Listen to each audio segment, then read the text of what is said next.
Je vais vous parler du diagnostic et de la prise en charge du syndrome thoracique aigu de l'enfant aux urgences pédiatriques. Le syndrome thoracique aigu est une atteinte pulmonaire aiguë survenant soit de novo, elle va être présente à l'admission, soit dans les suites d'une hospitalisation pour une crise vaso-occlusive.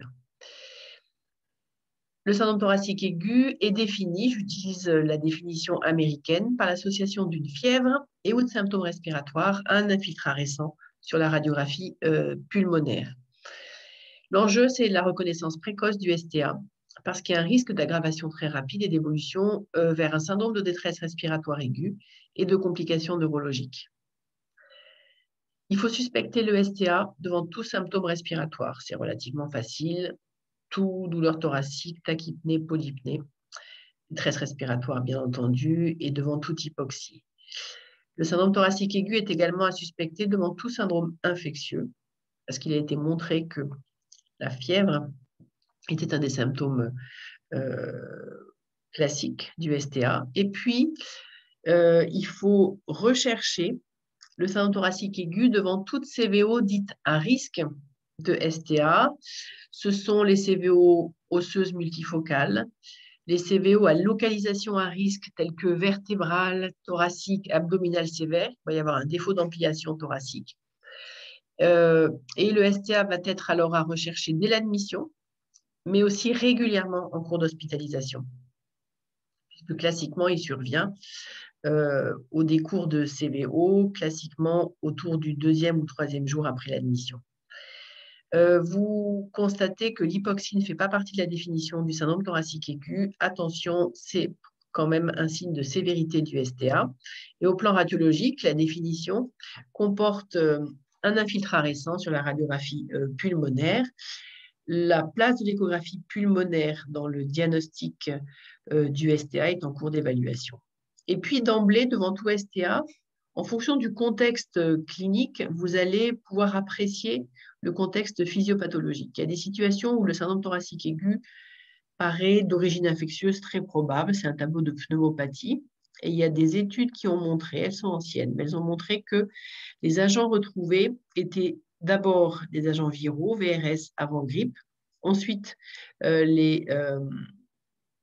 les germes atypiques tels que les mycoplasmes et enfin le pneumocoque. Et puis, il y a des situations où le syndrome thoracique aigu est dit secondaire. Et là, je distinguerai 3 catégories globalement. Secondaire à une hypoventilation qui peut se voir en cas de CVO thoracique sternal, par exemple. L'enfant a mal, il y a un défaut d'ampliation thoracique. Cas de CVO abdominal également, ou dans un contexte post-chirurgical, ou en cours de morphine. L'hypoventilation est une complication de la morphine. Autre contexte physiopathologique, contexte de CVO diffuse, fébrile, résistante à la morphine. La physiopathologie, on peut évoquer l'embolie graisseuse. Donc, dans cette forme-là, c'est la nécrose médulaire qui est responsable d'embolie. Et puis, dans ces formes-là, très souvent, il y a un tableau biologique d'hémolyse qui est important avec thrombopénie. Et vous savez que l'hémolyse, la libération d'hème intravasculaire est extrêmement toxique pour les vaisseaux et notamment le poumon. Et puis, troisième situation qu'il faut systématiquement évoquer, dès lors que le syndrome thoracique aigu survient, après une transfusion récente, classiquement dans les 21 jours après une transfusion, le tableau peut être celui d'un STA, il peut y avoir de la fièvre associée, il peut y avoir une anémie associée. Et dès lors que le STA survient après une transfusion récente, vous devez évoquer l'accident hémolytique post-transfusionnel et il y a une procédure que vous pourrez retrouver également et je vous demande de vous y référer. Alors, au plan radiologique, quand on a affaire à un STA secondaire, ce qui est très évocateur, c'est que l'opacité radiologique, elle débute aux bases et elle va s'étendre vers le haut. C'est assez souvent bilatéral. Ça peut prédominer d'un côté, mais en tout cas, ce qui est classique, c'est ça débute aux bases et puis ça monte. Au plan biologique, hémogramme avec réticulocytes, vous allez comparer le taux d'hémoglobine, le taux de réticulocytes, de globules blancs et de plaquettes aux valeurs de base. Faites d'emblée des RAI parce que la transfusion fait partie des options thérapeutiques discutées et il ne faut pas perdre de temps. Donc, soit l'enfant est connu chez vous, vous faites des RAI, vous vérifiez que vous avez bien un groupe sanguin, un phénotype étendu disponible. Attention, dès lors que l'enfant n'est pas suivi chez vous, qu'il a été pris en charge ailleurs, n'oubliez pas de faire l'enquête transfusionnelle, de demander où il a été pris en charge et demander à votre biologiste EFS d'appeler pour savoir s'il y a des antécédents de RAI positifs, d'alloimmunisation, ionocréate CRP, bilan hépatique, paramètres biologiques d'hémolyse, LDH, bili, CPK. Dès lors que le STA survient après une transfusion récente, il est obligatoire de faire une électrophorèse de l'hémoglobine et de rechercher l'hémoglobinurie. C'est quoi? Ça se voit avec c'est du sang à la bandelette urinaire, donc ça vire comme du sang. Vous faites le CBU, mais ce ne sont pas des globules rouges. Donc, par déduction, on peut dire qu'il s'agit d'une hémoglobinurie, et ça, c'est évocateur d'hémolyse intravasculaire. L'électrophorèse de l'hémoglobine, ça permet d'évaluer le rendement transfusionnel. Donc ça, n'oubliez pas de le faire. Et puis, on peut aussi rechercher l'agent infectieux en cause avec une PCR mycoplasme, la recherche de virus respiratoires dans les sécrétions rhinopharyngées, également l'antigénurie pneumococcique qui a une valeur si elle est négative. La surveillance doit être attentive et continue. Scope SPO2 en continu. Attention à mesurer la SPO2 sous air au moins toutes les 4 heures de façon systématique.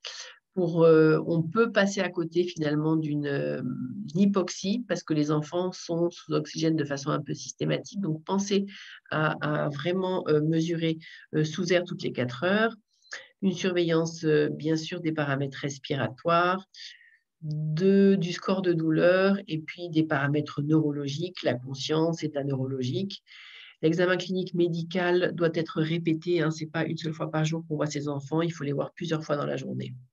Le traitement initial, dans les études qui ont été réalisées, même si elles sont anciennes, les agents infectieux ont été mis en évidence dans à peu près 30% des STA de l'enfant, d'autant plus qu'il est jeune. Et donc, on associe systématiquement devant tout STA un macrolide pour les germes atypiques, ça peut être le Zitromax, et pour couvrir pneumocoque ou bacille gram négatif, soit vous êtes devant un tableau de STA pneumopathie et on peut privilégier l'amoxicilline, soit c'est un STA secondaire et là plutôt utiliser des C3G. On associe une hyperhydratation, mais attention, si on hydrate trop, ça peut être délétère en fait pour les poumons. Donc, restreindre à 1,5 litre par mètre carré par 24 heures. Vous prenez en charge la douleur avec les protocoles que vous connaissez ou que vous pouvez trouver. On met en place une oxygénothérapie systématique, une spirométrie incitative qui est à débuter très rapidement en fait. 10 inspirations, soit par Voltine, on peut utiliser aussi la paille. Chez les plus petits, l'idée, c'est vraiment de faire ouvrir les alvéoles, quel que soit le moyen. Je dirais que devant un STA ou devant une CVO grave, il faut le faire très régulièrement. Dans l'étude qui avait été faite, toutes les 2 heures en journée, toutes les 4 heures la nuit. Pensez à l'anticoagulation préventive dès lors que le jeune est pubère par héparine de bas poids moléculaire. Qu'en est-il? Quid de la transfusion de globules rouges? Lorsque le STA a une cause infectieuse probable, donc vous vous rappelez, fièvre inaugurale, tableau de pneumopathie aiguë, pas de CVO associé, eh bien la transfusion n'est pas systématique. Il faut se donner 24-48 heures d'évolution sous antibiothérapie. Il peut s'agir quand même d'un enfant qui a un STA d'origine infectieuse associé à une anémie aiguë. Et je dirais que quand le taux d'hémoglobine est en dessous de 6-7 grammes par décilitre, alors on va procéder à une transfusion simple, 10 millilitres par kilo. Lorsqu'il s'agit d'un STA secondaire, si la physiopathologie est plutôt une hypoventilation, donc un STA qui survient au cours de CVO thoracique, CVO abdominal, chirurgie, morphine, la transfusion est à discuter pour moi. Et dans notre expérience, on la fera globalement systématiquement, mais certaines équipes utilisent la VNI et ça se discute.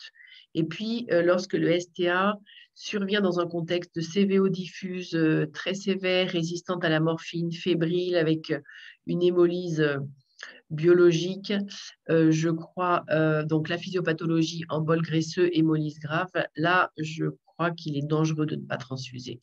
Et pour moi, c'est très recommandé, et c'est recommandé très rapidement, hein, dès le diagnostic. Pour moi, il ne faut pas attendre.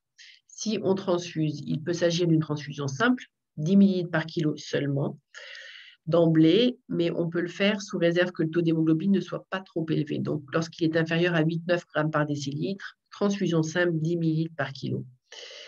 Puis, vous allez compléter par un échange transfusionnel. Échange transfusionnel, pour moi, est à faire dès lors qu'on a recours à une ventilation mécanique, dès lors qu'il y a un asthme sévère associé qui nécessite une corticothérapie par voie générale, et puis quand le tableau s'aggrave, hein. Dans certains cas, on ne peut pas faire de transfusion simple et, parce que le taux d'hémoglobine est supérieur à 9 grammes par décilitre et on va procéder directement à un échange transfusionnel. Il y a des situations où, même si le STA est sévère, on va tout faire pour éviter la transfusion. Bien sûr, apprécier les risques et les bénéfices, hein, de la transfusion et de la non-transfusion. Mais dans les situations d'antécédents d'alloimmunisation, d'accidents hémolytiques ou de sang très rares, et puis si vous êtes dans la situation où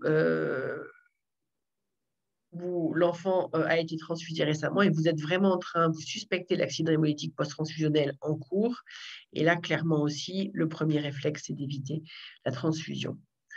Si vous transfusez, n'oubliez pas de faire juste après la transfusion numération électrophorèse, ça va vous permettre de calculer le rendement transfusionnel en cas d'accident hémolytique secondaire.